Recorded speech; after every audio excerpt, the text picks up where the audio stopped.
Selamat pagi, baik yang di kelas maupun yang di rumah. Selamat pagi, Selamat Bu. Jisu. Apa kabar? SMP Antonius kelas 8B.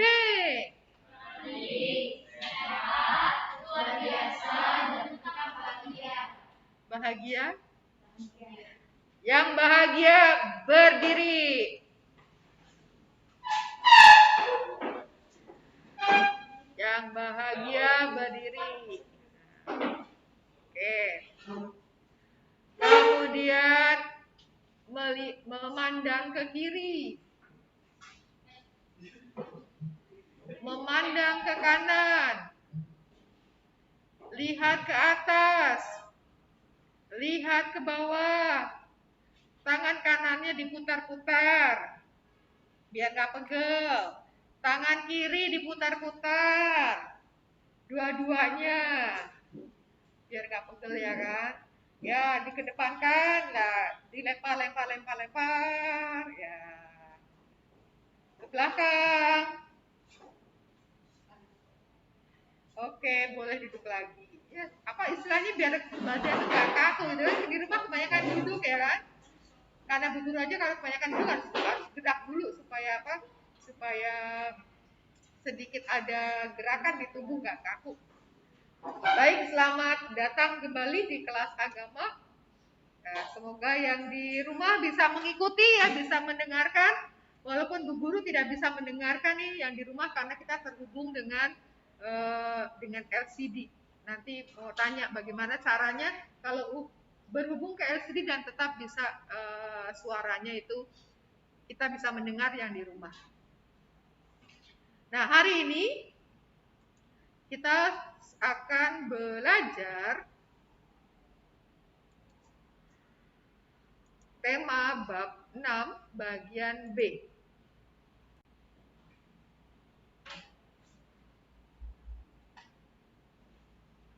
Apakah yang di rumah sudah kelihatan? Kalau sudah kelihatan, tunjukkan reaksinya. Karena kalau dijawab saja, Bu Guru tidak mendengar. Wah, tidak ada reaksinya, berarti belum ya? Atau tidak mendengar nih? Masih loading, Bu. Ya, hari ini Selasa.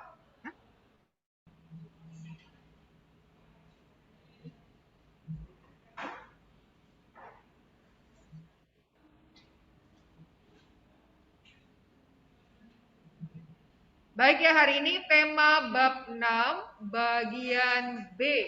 Apakah judulnya bab 6 bagian B? Itu ada di buku halaman 129.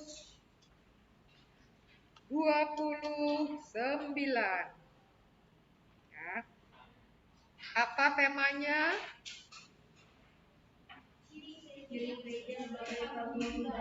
Ya, ciri gereja sebagai paguyuban. Kita sudah melihat yang bagian A, arti gereja sebagai paguyuban.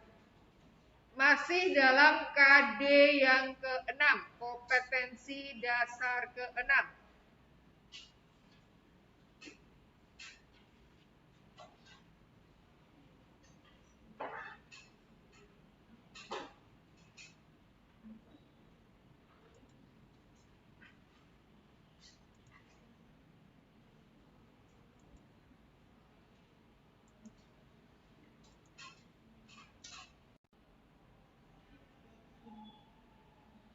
Ya, ini gambar ilustrasi Paus ketika ini Paus Yohanes Paulus kedua tahun 2000 membuka pintu suci Porta Santa, ya, Porta Santa yang dibuka setiap 25 tahun sekali pada tahun Jubileum. Nah, kita akan awali dengan doa pembuka. Doa pembuka ada di halaman 130 atau ada juga yang di slide.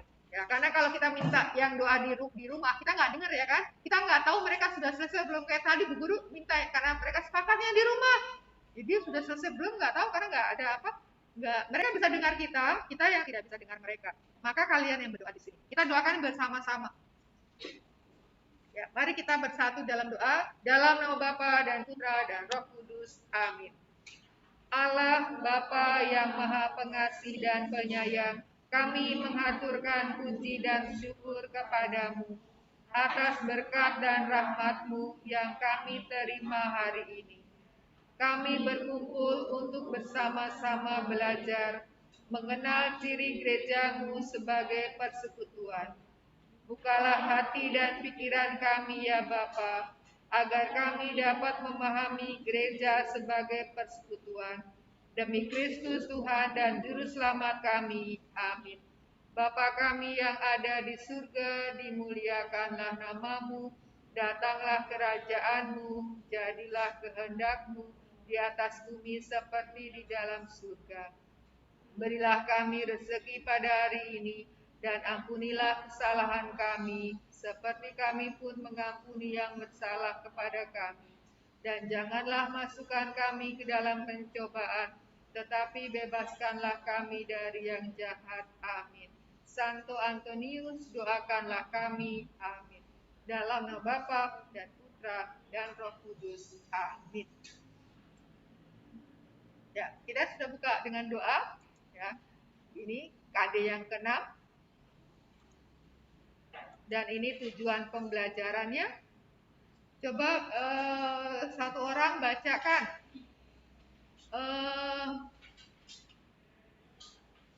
Siapa mau bantu baca tujuan pembelajaran? Catherine, ya silakan Catherine dulu ya. Terima kasih nah. Tujuan pembelajaran lihat di sini.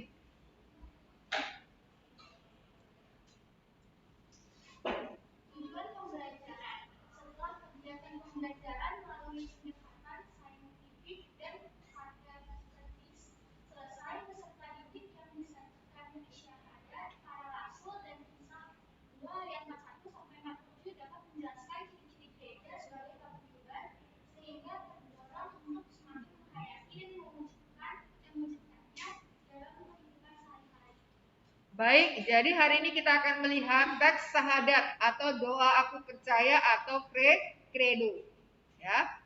Lalu dari kisah para rasul bab 2, 41 sampai 47. Itu kisahnya tentang apa ya? Kisah bab 2, 41, 47.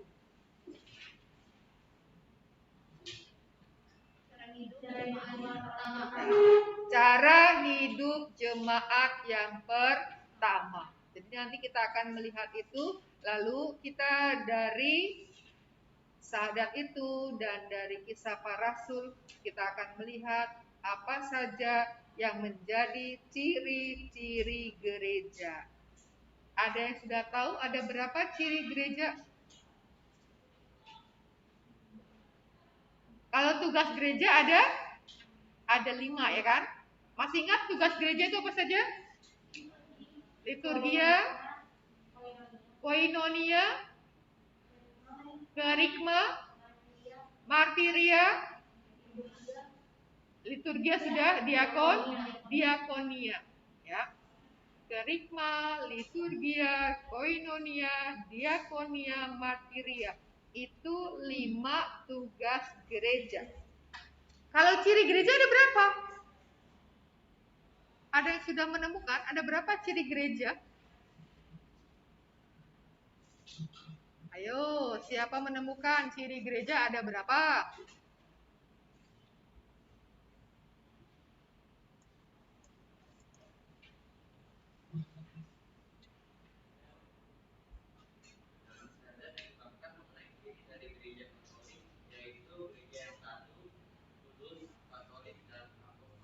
Jadi ada berapa? Ada 4, betul. Ya. Ciri gereja Katolik, ciri gereja sebagai paguyuban ada 4. Ya. Nah, kita akan lihat. Ya, sebelum ke syahadat kita lihat dulu nih ada 4 basilika. Ada yang tahu ini basilika apa yang ini? Ada tahu ini basilika apa?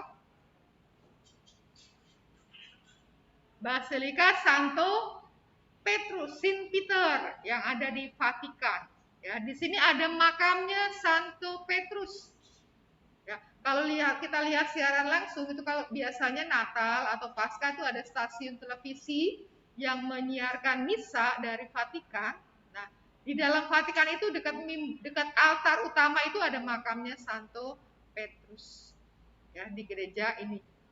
Nah, di bangunan sebelah sini ini tempat tinggalnya Paus. Tempat tinggal Paus di gereja ketutup nih foto sini. Kecil kotanya ya. Jadi Vatikan itu negara di dalam kota, ya, negara di dalam kota Roma. Ya. Yang ini adalah Gereja Lateran, Basilika Lateran Santo Yohanes. Ini katedralnya Roma. Paus adalah uskup kota Roma. Jadi siapapun yang menjabat sebagai paus, dia adalah juga sebagai uskup kota Roma. Dan ini katedralnya. Kalau katedral kita, Uskupan Agung Jakarta, yang di mana sih katedralnya? Di Jalan Pasar Baru ya, yang berseberangan dengan gereja, dengan Masjid Istiqlal. Lalu sebelahnya ada lapangan banteng ya kan, sebelah sana ada kantor pos, ada pasar baru. Nah, itu katedralnya ya. Lalu uskup itu di situ ya, dekat. Nah, ada Wisma Keuskupan. Nah, itu tempat tinggalnya uskup. Nah, ini adalah katedralnya Roma, Uskupan Roma. Yang ini adalah gereja Santa Maria Maggiore. Ya, gereja Santa Maria Maggiore, dan yang ini gereja Basilika Santo Paulus. Kalau ini tiga ini ada di dalam kota Roma, kalau ini di luar kota Roma. Ya, posisinya di luar kota Roma. Kalau di sini ada makam Santo Petrus, di sini adalah makam Santo Paulus. Yang ia meninggal dipenggal kepalanya, lalu kepalanya itu loncat 3 kali. Nah, dipercayai di mana kepalanya itu loncat itu ada mata air. Itu bisa dikunjungi. Ya, di sini ada makam Santo Paulus. Nah, gerejanya besar-besar. Nah, 4 gereja ini gereja utama yang mempunyai pintu suci, Porta Santa. Nah, Porta Santa itu akan dibuka setiap tahun Yubelium. Terakhir tahun 2000, maka nanti tahun 2025, Paus sudah mencanangkan tahun 2025 adalah tahun Yubelium. Maka gereja itu nanti akan dibuka. Lalu umat yang berziarah masuk ke Basilika ini melalui pintu suci ini, pintu Santa, Porta Santa ini. Saya tahun 2000 sudah pernah ikut, antrinya panjang. Ini sampai 3-4 jam ngantri di lapangan supaya bisa masuk. Ya karena apa? Orang dari seluruh penjuru dunia datang. Karena dulu saya sempat untuk mencari visanya itu dari bulan Juli. Saya kan cuti dari sekolah dulu, cuti untuk pergi. Dari bulan Juli, baru visa saya turun itu di bulan September. Tunggu berapa bulan tuh. September, jadi visanya. Lalu Oktober 99 itu berangkat tanggal 5. Tanggal 5 berangkat, tanggal 6 sampai di Roma, tanggal 7-nya ke Bologna. Ini pernah jadi antri dulu. Ya. Jadi sekarang yang mau itu bisa nabung nih, siapa tahu tahun 2025 bisa ziarah ya kan, bisa masuk pintu suci. Nah, nanti yang buka itu adalah pintu suci yang di sini nanti Paus yang buka. Dan itu kurang lebih mungkin 1 tahun. Karena apa? Memberi kesempatan orang dari berbagai tempat untuk bisa datang. Ayo nanti ikut bulan Juli Bu Guru ke sana, tapi tidak ke sini, ke Bologna. Kalau situasi memungkinkan ya. Kalau pandeminya sudah memungkinkan, karena harus tahun lalu tapi pandeminya tinggi, pergi untuk rapat, untuk sidang. Ya, nah kita sekarang akan lihat ini, syahadat, kredo atau aku percaya. Ini di sini yang Katolik berapa orang? 1, 2, 3. Hafal dong. Udah aku percaya. Ya, kita coba bersama-sama dengan suara yang lantang. Karena ini kan setiap misa pasti diucapkan ya kan?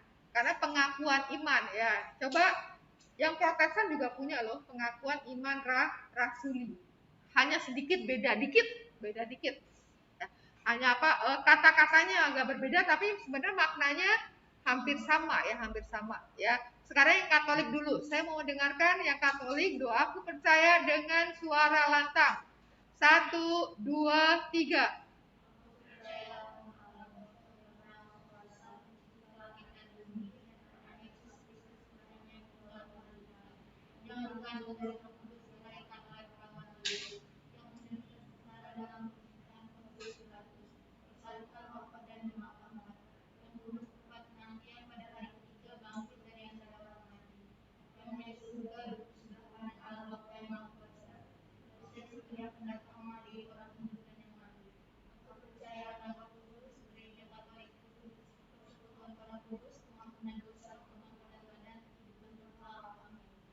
Oke, keren. Berarti memang benar-benar Katolik. Sekarang yang Protestan, siapa yang mau mencoba pengakuan iman rasuli? Yang Protestan mana? Siapa aja yang Protestan sini? Ya, coba siapa mewakili? Atau bareng-bareng? Pengakuan iman rasuli. Siapa mau mewakili atau bersama-sama? Sama-sama. Oke, saya hitung. 1, 2, 3. Aku percaya, kan aku percaya juga kan depannya kan? Terus lanjutannya? Hafalkan nanti. Kan kalau saudara-saudara kita muslim kan punya juga kan? Doa kalimat mereka, 2 kalimat syahadat. Pasti punya, setiap agama tuh pasti punya, karena itu menjadi intinya. Inti keyakinan imannya. Itu harus diingat, itu inti keyakinan iman kita. Maka mengapa dalam perayaan Ekaristi itu selalu diulang? Karena itu mau mengingatkan kita, mengingatkan akan pengakuan iman kita. Kalau nggak pernah diulang ya lupa. Itu kan kita menjadi ingat karena kita sering kali mengucapkannya. Harapannya kalau kita mengucapkannya dengan baik, bisa mengucapkannya, air membantu penghayatan iman kita. Ibu, saya izin ke toilet, ingin buang air kecil. Silakan Nathaniel. Begitu ya izinnya ya. Jangan. Nah ini, ya, yang ini yang pendek. Di dalam yang pendek disebutkan juga ciri gerejanya. Ada berapa ciri gereja yang disebutkan dalam syahadat yang pendek?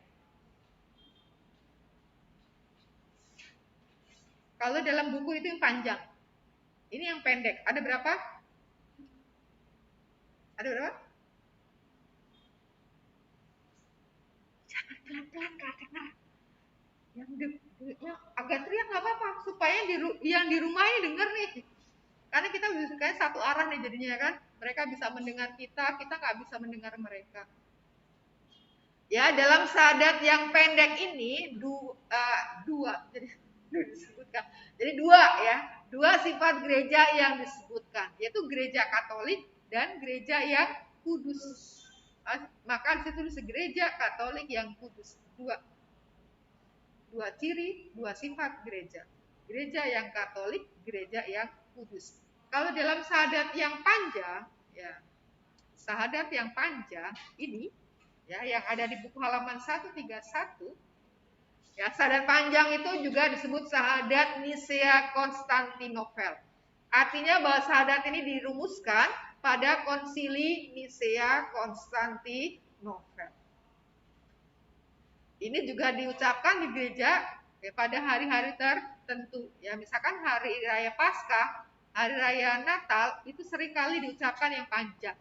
Kalau Romo Mario yang paroki Antonius nih, Romo Mario senang pakai yang panjang ya kan? Karena memang menjadi lebih lengkap.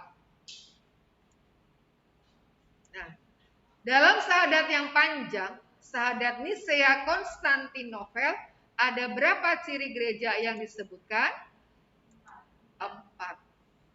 gereja yang satu, gereja yang kudus, gereja yang Katolik, dan gereja yang apostolik. Coba saya minta Sena sebutkan 4 ciri gereja sebagai persekutuan. Tadi apa cirinya? 4. Gereja yang satu, gereja yang kudus, gereja yang katolik, gereja yang apostolik. Ya, jadi kalau menyebutkan lengkap ya, jangan gereja yang kudus satu, tapi gereja yang satu, gereja yang kudus, gereja yang Katolik, gereja yang apostolik. Jadi lengkap ya, tidak hanya buntut-buntutnya. Oke, betul. Jadi 4 ciri gereja sebagai persekutuan atau paguyuban. Kalau tugas gereja tadi di berapa? 5 ya. Jadi kalau tugas gereja itu 5, ciri gereja atau sifat gereja itu ada 4. Sudah tahu ya, mana yang tugas gereja, mana yang ciri gereja, supaya jangan tertukar. Nah, ini ciri-ciri gereja sebagai paguyuban. Jadi gereja yang satu, gereja yang kudus, gereja yang Katolik, dan gereja yang apostolik. Nah, kita akan lihat artinya masing-masing. Apa ini maksud dengan gereja yang satu, gereja yang kudus, gereja yang Katolik, dan yang apostolik. Kita lihat yang pertama dulu. Arti gereja yang satu. Ini kelihatan kan ini di belakang ya? Kelihatan nggak? Jadi nggak usah diperbesar ya. Nanti kalau diperbesar takutnya hilang lagi. Karena kadang nggak stabil. Terima kasih Bu. Iya. Oke, arti gereja yang satu. Itu ada LG. LG itu singkatan dari apa ya?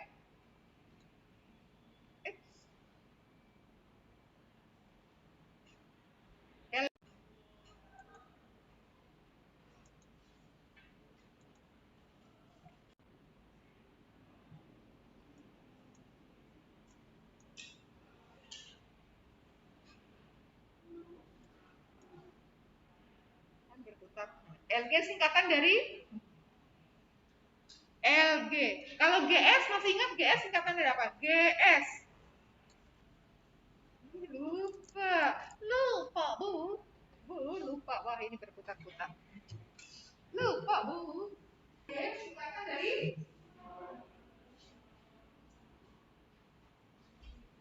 kalau guru gerak ini di rumah kalian. Gimana kalau guru nanti kadang-kadang mau bergerak, cuman di rumah gimana ya? Ya, lihat ini kita pergi ke mana? Juga lagi muter-muter.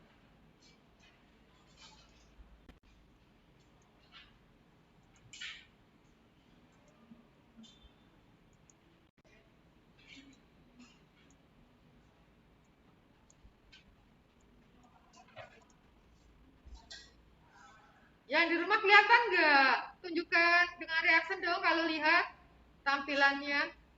Oke, kelihatan. Ya, nggak apa-apa ya, Bu Guru sambil gerak-gerak ya. Tapi kedengeran nggak suara kamu? Iya Bu, kedengeran kok Bu.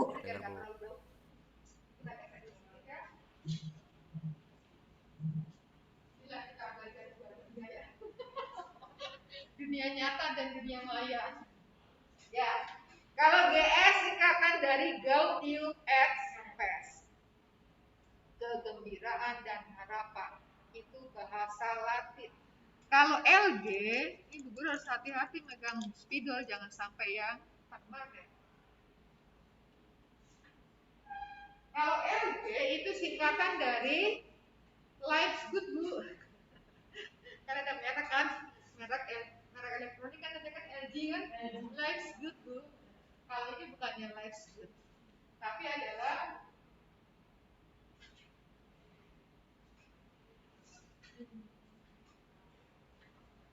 Lumen Gentium. Dari situ kan ada LG8, jadi Lumen Gentium artikel ke-8. Terang bangsa-bangsa. Lumen Gentium, terang bangsa-bangsa. Bahasa Latin. Sama seperti Ibu katakan, semua dokumen gereja Katolik itu ditulis pertama dalam bahasa Latin. Barulah diterjemahkan ke dalam bahasa lain.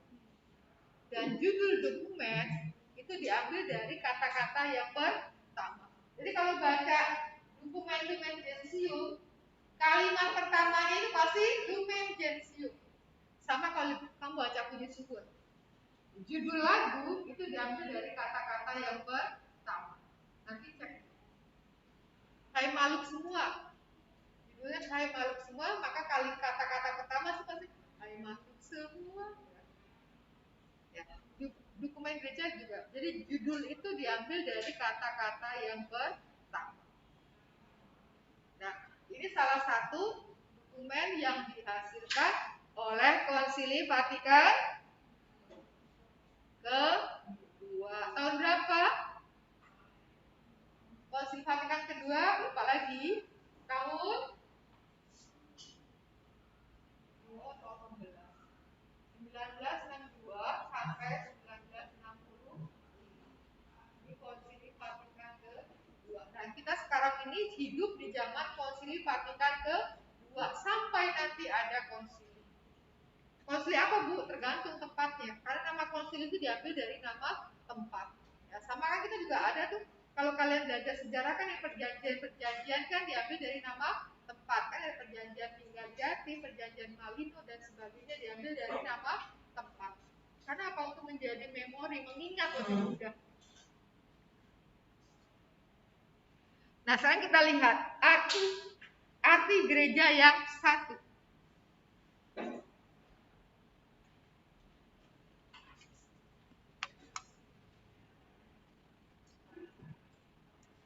Nah, gereja itu disebut satu karena satu Injil. Satu Injil sih dalam arti itu buku ya, buku Injil, bukan dari Injil Markus itu ya. Kalau Injil penulisnya itu ada 4 ya kan, penulis Injil ada 4. Tapi ini satu Injil maksudnya adalah bukunya itu, ya. Injil sebagai kabar gembira itu satu. Jadi bahwa gereja itu satu karena satu Injil, satu baptisan, yaitu dibaptis dalam nama Tritunggal Maha Kudus, dalam nama Bapa dan Putra dan Roh Kudus. Satu baptisan dan satu jabatan yang dikaruniakan kepada Petrus dan ke-12 rasul. Siapa yang memberikan jabatan kepada Petrus sebagai kepala, sebagai ketua persekutuan para rasul?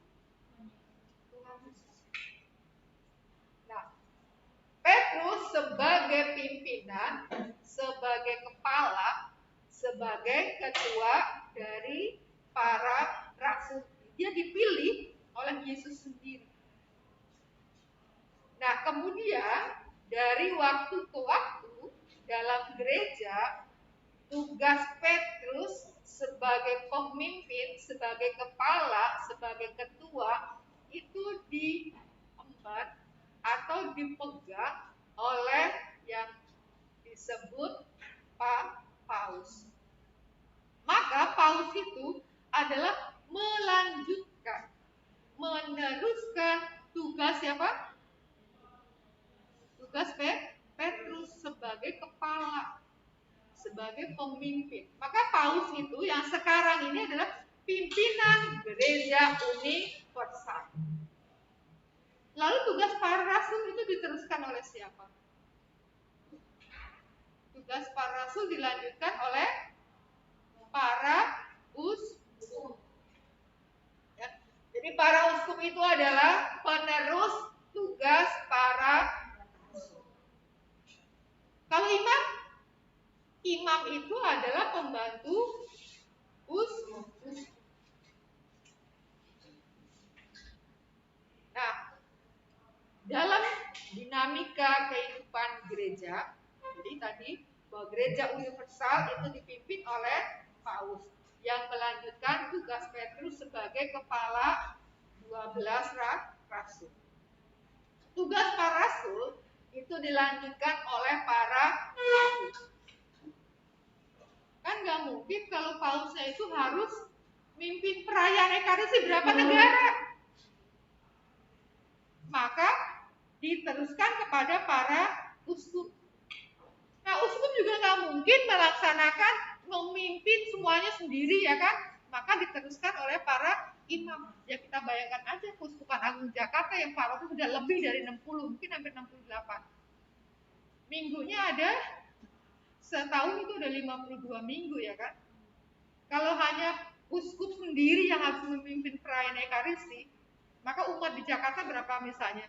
Setahun sekali aja belum kebagian ya kan. Kalau uskupnya harus memimpin sendiri, maka umat di Jakarta ini misalnya akan setahun sekali aja belum. Ya misalkan 60, misalkan udah lebih kan, misalkan 60 paroki. Minggunya ada 52. Kan berarti uskupnya itu seminggu sekali ke gereja itu kan, ke paroki. Misal sekali, nanti misalkan ke Antonius. Nanti misalkan ke Antonius minggu besok tanggal 20 Maret. Malah kita ketemu lagi nanti mungkin di bulan April Mei tahun depan untuk misa. Maka nggak mungkin uskup bisa mengembalakan umat itu sendiri. Maka tugas itu dilimpahkan kepada para imam. Maka imam itu adalah pembantu uskup. Sehingga apa? Tugas untuk mengembalakan, tugas untuk memimpin itu bisa terlaksana. Ya kalau uskup sendiri nggak mungkin. Satu tahun aja tidak semuanya masih ada hal uskup harus masih tugas lain, harus menghadiri sidang, menghadiri rapat sebagainya. Nanti umat nggak bisa. Nah, maka dalam upacara tahbisan, penerimaan sakramen tahbisan, misalkan tahbisan imam, maka yang menahbiskan itu adalah para uskup. Ya karena uskup akan melimpahkan tugas pengembalaan kepada para imam. Imam tidak bisa mentahbiskan sesama imam. Jadi imam menerima tahbisan pastinya dari uskup, para uskup itu akan melimpahkan tugas kepada para imam untuk ambil bagian dalam tugas pengembalaan gereja. Kalau bicara pada saat menyelesaikan tahbisan, imam itu sebagai pendukung sesama kolega di imam, kolegalitas. Maka mereka para imam itu nanti akan memberkati para imam. Gambaran sebagaimana kita bersama-sama tugas mengembalakan apa? Ya. Jadi yang itu jelaskan bahwa gereja itu disebut satu, ya karena satu Injil, satu baptisan, dan satu jabatan yang dikaruniakan kepada Petrus dan ke-12 rasul. Yang itu nanti bisa disebut akhirnya sekarang menjadi hierarki tata susunan ke pemerintahan atau kepengurusan. Nah sekarang ada gereja itu satu karena 3 alasan menurut KGK. Siapa yang ingat itu KGK itu apa? KGK itu apa? Siapa yang masih ingat nih KGK nih, ada KGK nih. Coba kita pakai brow.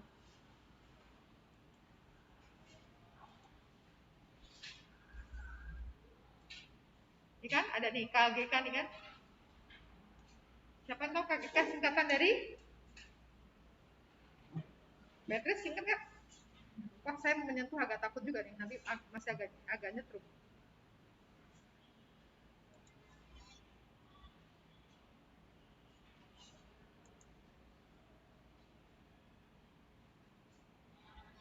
Ada yang tahu?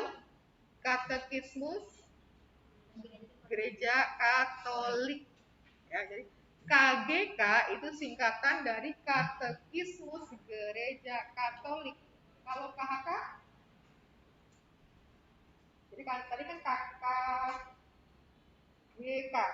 Ini Katekismus Gereja Katolik. Kalau KHK? Kitab Hukum Kanonik. Ya, jangan kalau tadi Katekismus Gereja Katolik juga kitab hukum Katolik lagi. Salah. Kitab hukum kanonik atau hukum gereja. Ya. Katekismus Gereja Katolik, kitab hukum kanonik, dan yang sekarang yang dipakai adalah yang disahkan tahun 1983.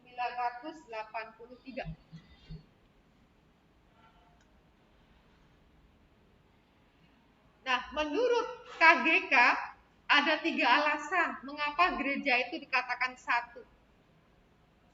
Ya, yang pertama, bahwa gereja itu satu menurut asalnya.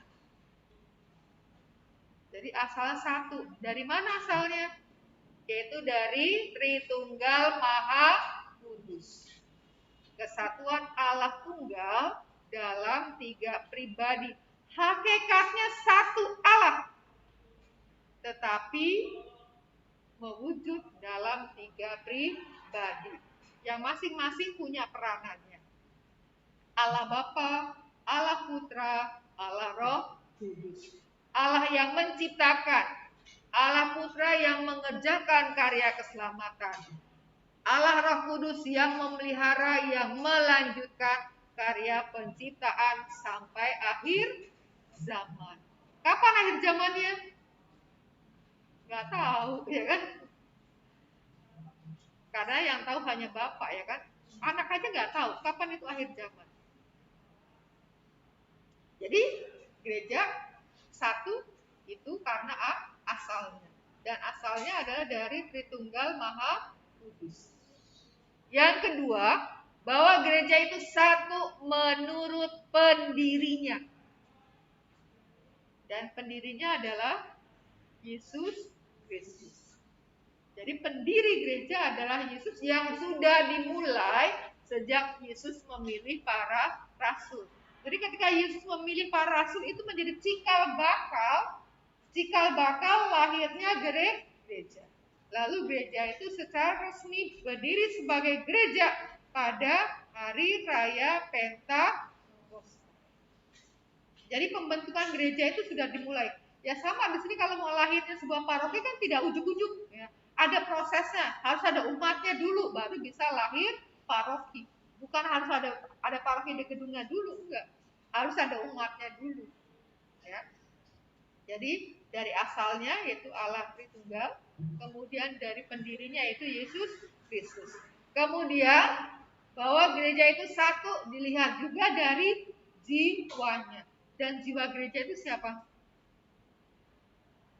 Jiwa gereja itu adalah Roh Kudus. Jadi asalnya Allah Tritunggal Maha Kudus, pendirinya adalah Yesus Kristus, jiwanya adalah Roh Kudus. Coba saya pindahkan ke slide-nya, saya mau tanya.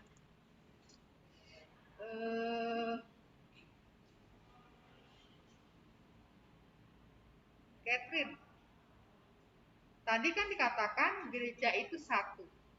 Nah, menurut KGK itu ada 3 alasan gereja itu dikatakan satu.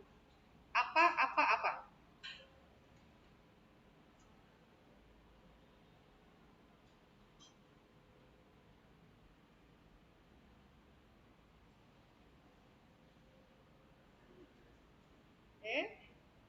Belum 5 menit loh. Ada siapa mau bantu yang ingat bahwa menurut KGK bahwa gereja itu satu ada 3 alasan. Alasannya apa saja?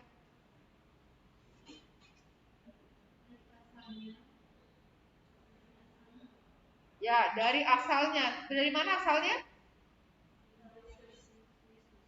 Asalnya dari Tritunggal Maha Kudus. Kalau asalnya itu Tritunggal Maha Kudus, kesatuan Allah Bapa, Allah Putra, Allah Roh Kudus. Lalu yang kedua, satu pendirinya. Siapa pendirinya? Yesus Kristus. Lalu yang ketiga, satu jiwanya yaitu, nah itu 3 alasan kesatuan gereja menurut KGK. Kalau menurut Lumen Gentium 8 tadi apa? Satu Injil, satu baptisan, satu jabatan Petrus, dan para rasul. Itu menurut Lumen Gentium, ya. Jadi gereja itu satu itu. Nah sekarang bagaimana supaya gereja itu tetap terpelihara kesatuannya? Ya. Nah, memperjuangkan kesatuan gereja. Yang pertama itu adalah kesatuan iman para anggotanya. Jadi bahwa Gereja menjaga supaya iman umat itu terpelihara. Satu, maka tadi syahadat itu selalu diulang-ulang-ulang. Supaya orang itu tidak sampai salah berbelok dari imannya. Maka kalau dari syahadat itu ada satu bagian saja tidak ia yakini, tidak ia percayai, berarti dia sudah ada yang ia tolak. Maka sudah bukan satu lagi kalau tidak menerima itu. Maka pertama adalah kesatuan iman para anggotanya. Lalu yang kedua, kesatuan dalam pimpinan, hierarki. Maka kita sebagai warga gereja Katolik, kita menerima paus kita yang sekarang siapa? Ya, Paus Fransiskus. Paus Fransiskus satu, tapi karena masih satu biasanya satunya tidak disebut. Nanti kalau sudah ada Fransiskus yang kedua, maka akan turun Fransiskus 1, Fransiskus 2, karena masih belum ada yang. Jadi selama ini yang memakai nama Fransiskus sebagai paus baru yang sekarang ini. Maka ya tidak disebutkan satunya, karena baru dia sendiri. Kalau sebelumnya kan Paus Benediktus ke-16. Berarti sudah ada 16 paus yang memakai nama Santo Benediktus. Maka itu ada harus Paus Benediktus 1 kah, Paus Benediktus 2, itu sudah sampai 16 ya kan. Kalau sebelumnya ada Yohanes Paulus ke-2, berarti sebelumnya ada Paus Yohanes 1. Lalu ada itu Papa Buwono itu Paus Yohanes 23. Jadi sudah ada 23 paus yang menggunakan nama Santo Yohanes. Nah, Fransiskus baru satu, maka satu ini tidak dituliskan karena dia masih hidup. Kecuali nanti kalau sudah meninggal, lalu ada paus yang terpilih, lalu dia pakai nama Fransiskus, maka tulisnya Paus Fransiskus kedua. Yang sekarang ini maka ditulis satu, karena sementara ini baru satu, maka nggak dituliskan. Ya, jadi nama-nama itu kalau butuhnya ada bilangannya itu sudah menunjukkan. Jadi paus yang pakai nama itu sudah keberapa. Itu dia paus sendiri yang milih. Ya. Jadi kesatuan dalam pimpinannya, hierarki. Nah, hierarki gereja Katolik itu ada paus. Paus itu masuk imam, uskup, kemudian imam, lalu dia diakon. Jadi terdiri dari mereka yang tertapis hierarki itu. Nah, di uskup itu ada yang mendapat gelar sebagai kardinal. Nah, kardinal ini dewan penasehat paus. Nah, kardinal inilah yang punya hak untuk memilih dan dipilih sebagai paus. Paus itu jabatan seumur hidup. Nah, kalau paus nanti, misalkan paus sekarang suatu saat meninggal, maka akan ada pemilihan paus baru. Nah, paus yang baru ini dipilih dari para kardinal. Yang pilih siapa? Ya kardinal itu. Maka nanti kalau paus ini meninggal, kardinal di seluruh dunia akan kumpul di Vatikan. Lalu mereka mengadakan yang namanya sidang konklav. Kalau konsili itu kan sidang agung para uskup sedunia, konsili. Kalau konklav adalah sidang untuk memilih paus. Yang pesertanya adalah para kardinal.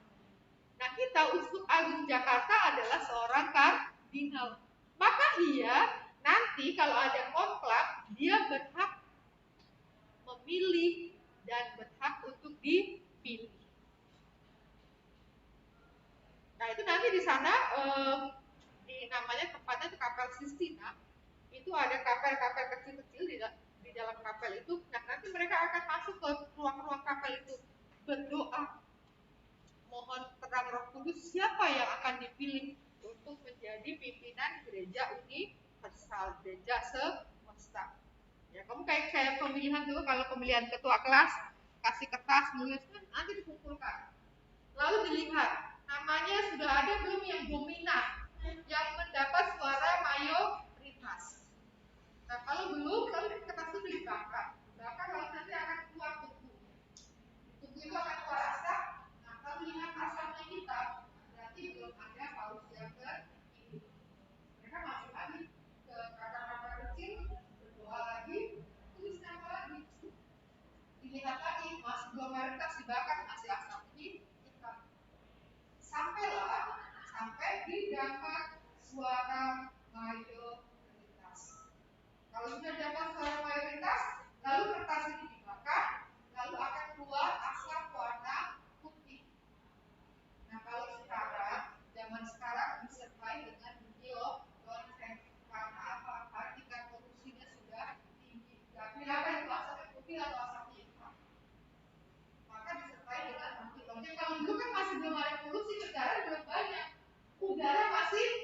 bersih. Kalian ini apa banget? Apa harus hujan ini di sekolah itu mereka kan bisa lihat tuh bersih, bisa lihat duduk ya cara duduk. Sama ya enggak? Kenapa? Polusinya terlalu tinggi.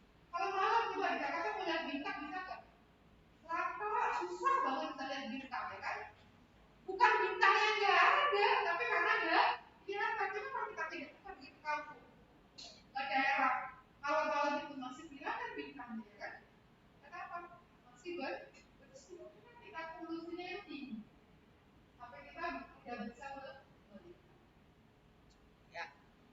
Nah, maka kalau sudah asap putih dan disertai dengan bunyi lonceng itu, lonceng dari apa dari gereja di Vatikan itu, maka pertanda bahwa sudah ada paus yang terpilih. Habekum Papa, sudah ada paus yang baru. Ya, kalau aku ngikutin nggak yang pemilihan dari Paus Benedictus? Kalau Paus Benedictus dia tidak meninggal ya, dia mengundurkan diri karena merasa ya kondisi kesehatannya menurun, lalu merasa kayaknya seperti tidak mampu menjalankan tugasnya. Ya, kalau Paus Benedictus ke-16 itu apa istilah mengundurkan diri. Ya. Lalu jadi sekarang ini ada 2 paus tapi yang satu tidak menjabat ya kan. Seperti di Palembang itu juga baru saja uskup Palembang kan cuti karena sudah 75 tahun lalu ada uskup baru. Ya kan juga sudah 75 tahun. Kalau paus kita sekarang umur berapa ya? Kalau orang di sana itu kalau di Italia itu kalau orang umur 60 tahun meninggal dibilang apa? Masih muda, masih muda. Kalau kita di sini dibilang sudah tua ya kan? Kalau sana umur 60 tahun tuh kalau meninggal umur 60 tahun itu dibilang masih muda. Kan di sana mereka rata-rata umurnya itu panjang-panjang ya. Umur 90 itu 94, 99. Jadi hierarki ya. Lalu kesatuan dalam kebaktian dan kehidupan sakramental. Siapa ini kalau kalian bisa online kan? Kalau bisa online gerejanya ganti-ganti nggak? Ganti-ganti nggak? Oh minggu ini saya ke paroki ini, minggu depan paroki ini suka ganti-ganti nggak? Nggak. Offline. Oh udah masuk offline. Waktu itu yang belum offline, kalau online kamu bisa dari mana? Ganti-ganti. Sama nggak liturginya? Sama nggak? Sama. Semua gereja Katolik, semua gereja, kalau kamu buktikan di besok kamu satu cari kalau yang belum bisa offline yang masih online cari satu dan kamu ikuti misalnya. Yang bisa online harus real time ya, nggak boleh siaran langsung, siaran tunda. Kalau siaran tunda itu kamu nonton, bukan mereka ekaristi. Jadi kalau mereka ekaristi online juga harus real time. Kalau memang misalnya jam 7, kami ikuti jam 7. Jangan bisa jam 7, nanti saya lihat jam 8. Itu bukan merayakan ekaristi, itu nonton. Yang disebut merayakan ekaristi atau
itu sama, iramanya sama, hanya bahasanya yang berbeda. Maka saya tanya ketika waktu itu bisa online, yang belum bisa offline, belum dibuka sama sekali, yang tahun 2000, 2000 kan? 2000 itu kan yang lalu pertengahan 2001 itu masih belum ada bisa offline kan? Dan situasi delta masih sangat besar. Kalau bisa online, saya bisa bilang, oh saya punya waktu ini, saya karena jam kita sengaja apa? Saya bisa pindah-pindah kadang kadang kadang pernah itu kalau dari pasar, pernah ikutnya dari gereja Papua. Itu satu sisi kita bisa mengalami, bisa merasakan, bisa ikut, bisa dari paroki-paroki yang lain bahkan ada online. Kalau nggak online nggak bisa lah. Saya kalau mau bisa itu harus saya ke sana ya kan, mau ke Papua ya harus ongkos dulu ke sana ya kan. Dengan online saya bisa menikmati, bisa ikut merasakan ibadah bisa di tempat lain. Kadang-kadang juga dari Loreto, dari Lourdes itu kadang ada juga macam-macam bahasa, ada bisa bahasa Inggris, bisa bahasa Spanyol dan sebagainya. Ada juga pernah itu tuh nyetel dari saluran dari Polandia, walaupun nggak ngerti bahasanya, tapi ngerti urutannya. Karena kata perayaan Ekaristi sama, bacaannya sama, bisa kalian juga sama. Yang beda hanyalah bahasanya.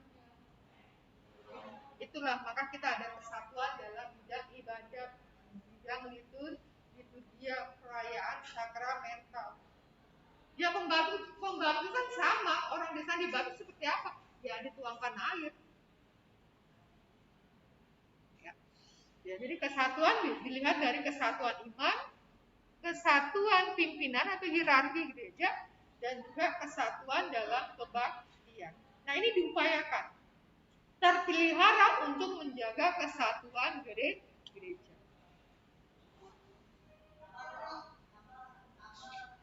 Ada pertanyaan nggak di sini yang tentang kesatuan?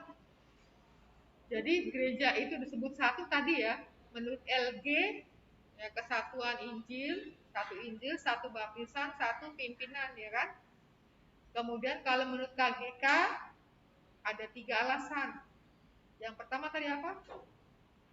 Asalnya, pendirinya, dan jiwanya. Itu menurut KGK.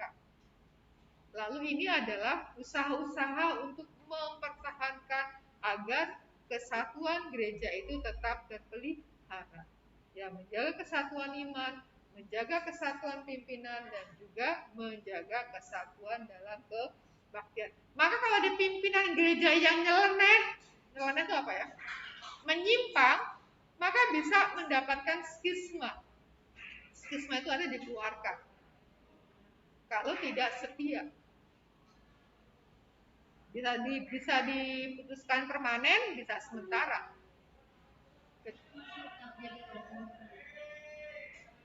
Tapi tidak boleh menjalankan tugasnya. Yang disebut dengan suspensi. Ya, tetap sebagai imam, tetapi tidak boleh melayani. Ya, karena dia masih dalam keadaan itu berkasus lah, sampai selesai kasusnya itu.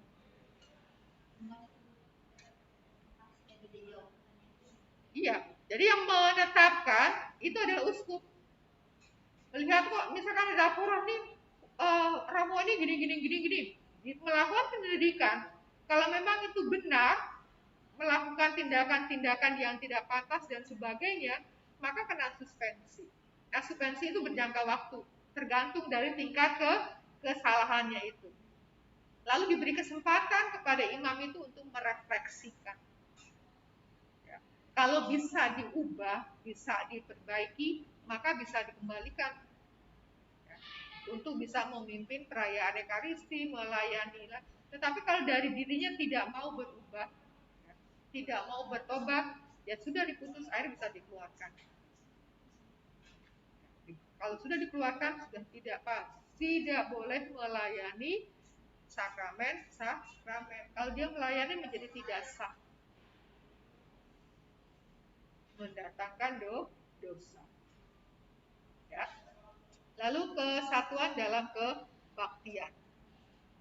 Nah, kemudian sekarang kita lihat, nah ini paus kita yang sekarang ya, Paus Fransiskus yang asalnya dari Argentina, orang yang sangat rendah hati. Ya. Ini dipilih tanggal 13 Maret 2013.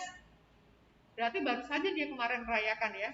Merayakan pausnya keberapa nih? Tahun 22 diambil 13 berarti 9 tahun ya. Jadi 9 tahun karya kepausannya. Ya, tanggal 13 Maret.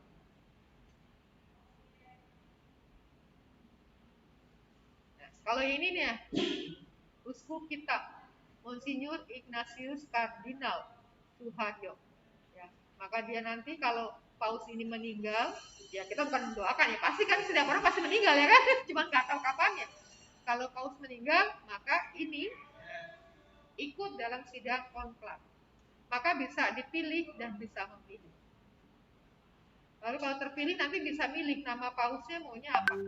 Kalau mau pakai nama Fransiskus, ya berarti Fransiskus kedua, karena sudah ada Fransiskus satu. Tapi Fransiskus jelas juga, karena ada Fransiskus Assisi, ada Fransiskus de Sales, ya kan? Nah kalau yang Fransiskus ini pakai nama Fransiskus Assisi, Fransiskus dari Assisi. Kalau nanti ada paus yang pakai nama Fransiskus, tapi pakainya Fransiskus Xaverius, berarti ya satu lagi, karena beda orang. Fransiskus Assisi berbeda orang dengan Fransiskus Xaverius. Berbeda lagi dari Fransiskus de Sales. Jadi Assisi itu nama tempat, Sales itu nama tempat, Xavier juga nama tempat. Ya siapa tahu nanti apa Siena dari mana? Kalau Siena itu nama kota ya kan, ada kan Caterina dari Siena. Nah sekarang kita lihat yang arti gereja yang kudus. Ada satu orang batu bacakan Bu Guru, kayaknya Bu Guru ini sudah apa? Sudah mengeluarkan tenaga. Ya silakan, yang keras ya, yang di rumah biar dengar. Arti gereja yang kudus. Yang pertama, gereja yang kudus, gereja yang menjadi keputusan kehendak Allah yang Maha Kudus untuk sekarang juga mau bersatu dengan manusia dan mempersatukan manusia dalam kekudusannya. Yang kedua, gereja yang kudus merupakan tanda rahmat Allah yang menjadi sarana keselamatan bagi umat manusia. Yang ketiga, kedosaan para anggota gereja tidak menghapus kekudusan gereja karena pada hakikatnya gereja adalah kudus. Gereja menerima kekudusannya dari Tuhan Yesus sendiri. Kapan orang Katolik menerima rahmat kekudusan? Kapan dikuduskan pertama kali? Dibaptis. Jadi ketika orang Katolik pertama kali menerima sakramen baptis, itulah dia dikuduskan. Karena air yang digunakan, air suci digunakan itu menjadi simbol pembersih. Maka ketika dibaptis, orang diampuni segala dosanya, baik dosa asal maupun dosa yang ia buat sebelum dibaptis. Maka ketika seseorang misalkan dibaptis, Paulus, aku membaptis engkau dalam nama Bapa dan Putra dan Roh Kudus, jawab amin. Itulah orang itu menerima kekudusannya. Kalau seperti kertas ya masih polos, belum ada tulisannya apa-apa, tabulasa tuh, masih, aduh, masih murni, masih suci. Lalu bagaimana kalau dia berbuat dosa? Kan ketika belum dibaptis, dosanya diampuni dengan sakramen baptis. Lalu kalau dia berbuat dosa setelah dibaptis, untuk diampuni dia harus apa? Sakramen tobat. Jadi kalau orang yang sudah dibaptis lalu berbuat dosa, untuk mengembalikan kekudusannya itu menerima sakramen. Sudah belum nih sakramen tobat?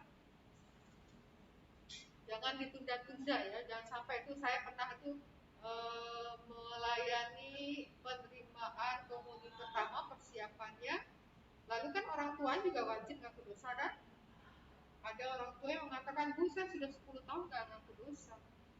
Bu, saya 16 tahun gak ngaku dosa. Ingat itu dosa selama 10 tahun.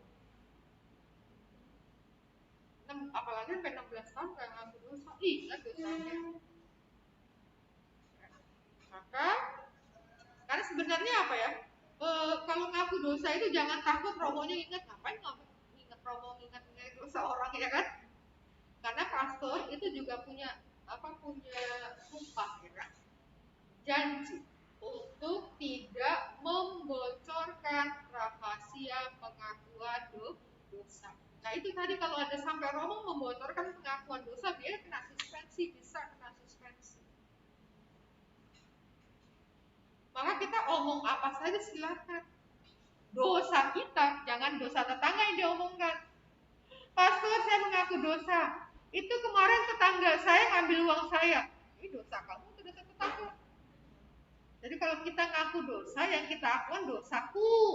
Bukan dosanya tetangga, bukan dosa orang tua, bukan dosa kakak adik. Pengakuan dosa tidak bisa diwakilkan. Sama kan kayak makan tidak bisa diwakilkan kan? Beatrice, kamu mewakilkan saya makan. Saya kenyang, kalau ketika Beatrice makan, harus saya jadi kenyang. Enggak juga, dia kenyang Beatrice, saya tetap lapar. Jadi pengakuan dosa juga tidak bisa diwakilkan.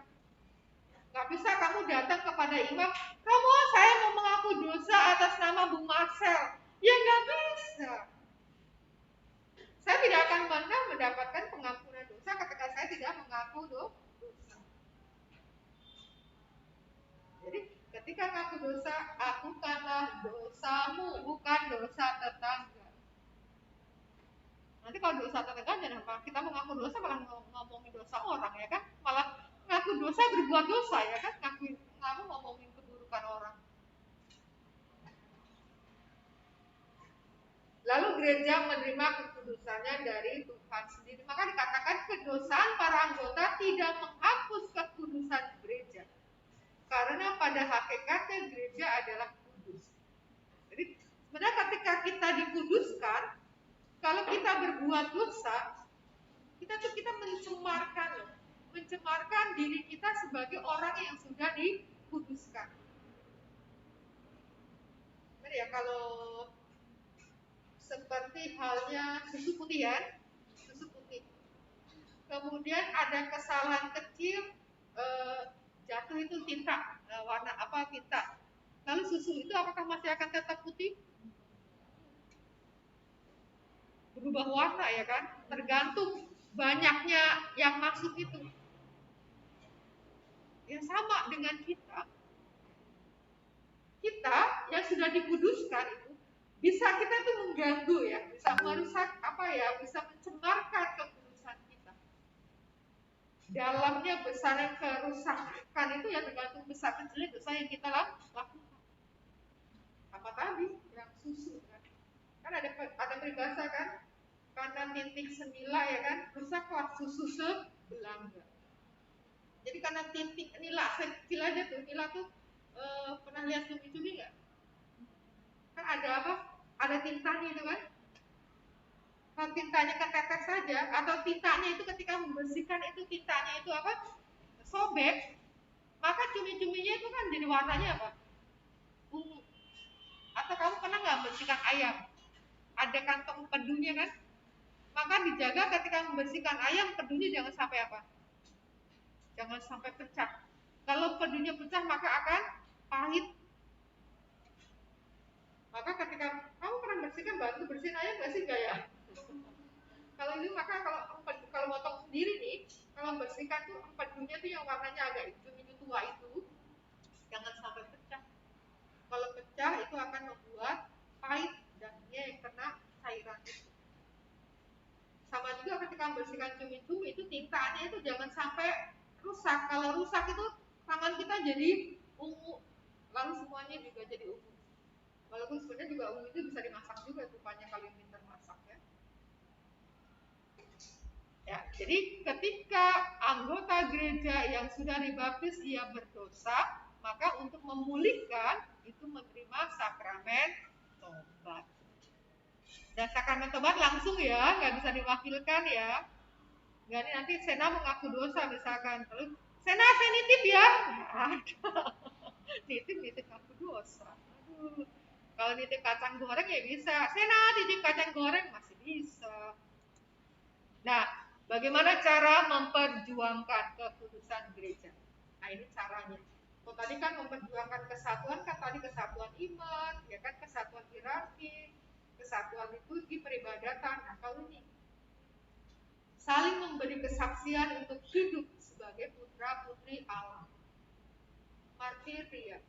Jadi usahakan dalam hidup kita itu sungguh-sungguh mencerminkan bahwa saya adalah putra-putri Allah, orang yang sudah dikuduskan untuk selalu berbuat kudus, berbuat baik, berbuat benar.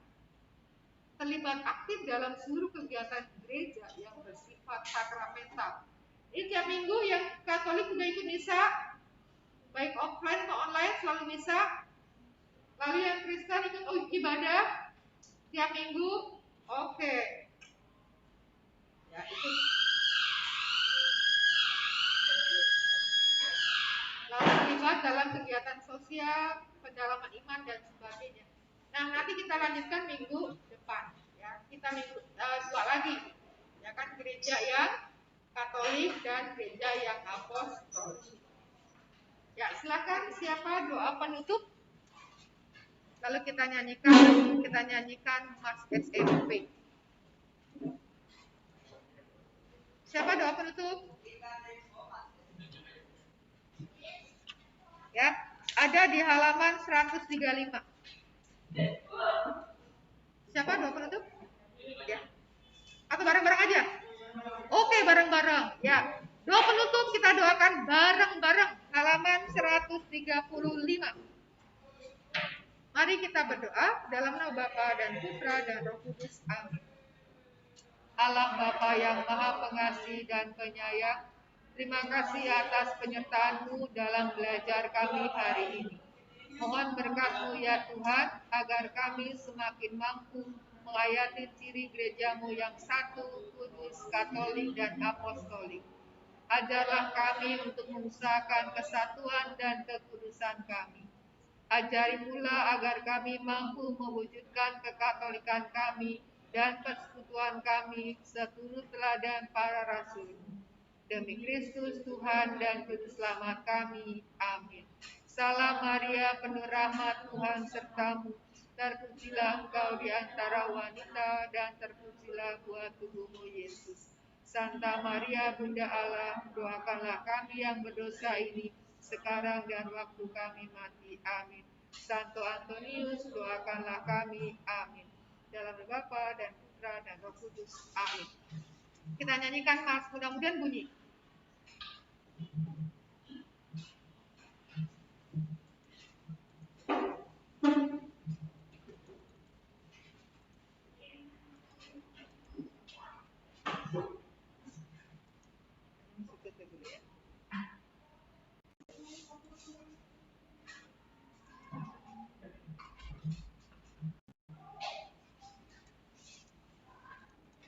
Tidak mungkin.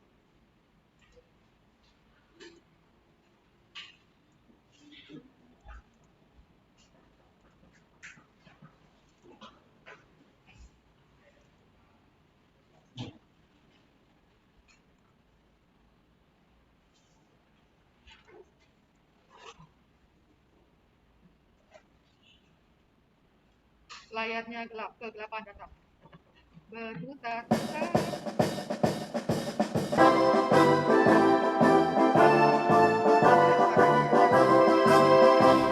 Dijiwai semangat SCD, SMP Antonius aktif meningkat generasi muda Indonesia, memiliki iman kuat, mewujudkan kecerdasan dalam hidup, tingkatkan prestasi ciptakan iklim belajar mengajar, menyenangkan dan berprestasi. SMP Antonius Jaya meningkatkan pengetahuan. SMP Antonius sekolahkan menjadi persatuan.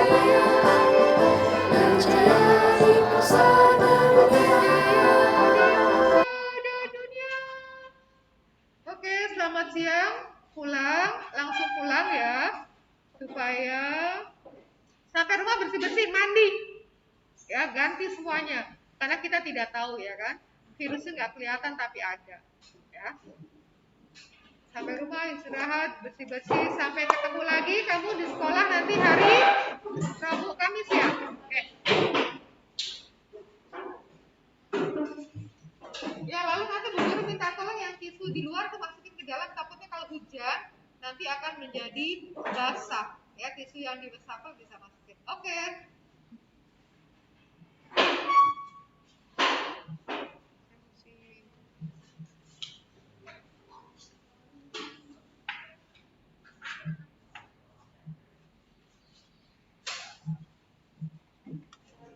Halo yang di rumah, sampai jumpa lagi. Dengar nggak dia? Terima kasih, Bu. Terima kasih Bu, selamat siang. Lagi, nanti minggu depan pembahasan kita lanjutkan. Oke.